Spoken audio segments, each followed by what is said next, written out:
The Earth intercepts a lot of solar power, 173,000 terawatts. That's 10,000 times more power than the planet's population uses. So is it possible that one day the world could be completely reliant on solar energy? To answer that question, we first need to examine how solar panels convert solar energy to electrical energy.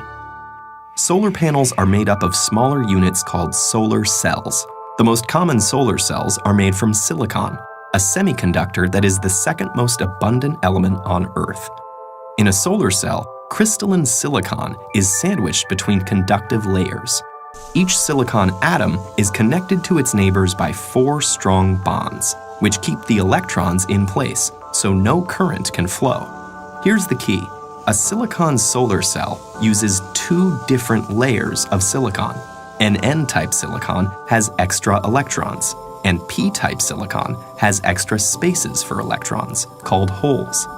Where the 2 types of silicon meet, electrons can wander across the p-n junction, leaving a positive charge on one side and creating negative charge on the other. You can think of light as the flow of tiny particles called photons shooting out from the sun.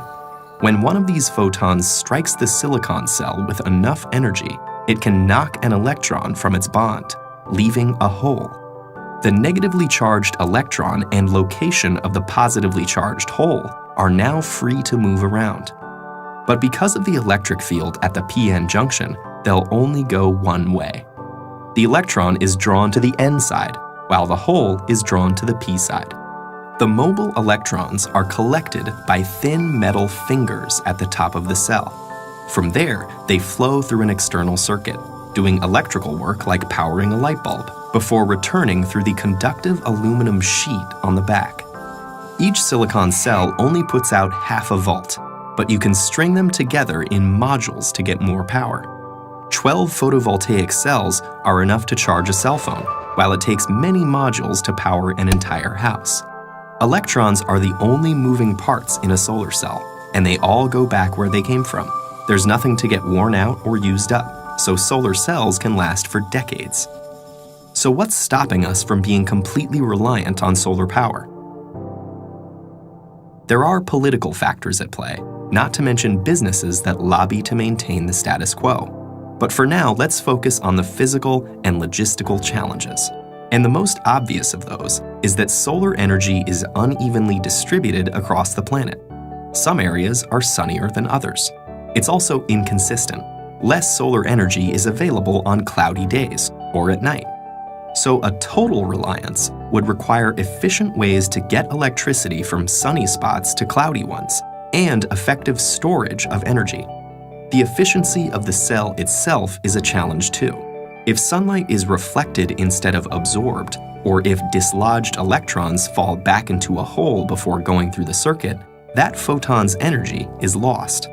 The most efficient solar cell yet still only converts 46% of the available sunlight to electricity, and most commercial systems are currently 15 to 20% efficient.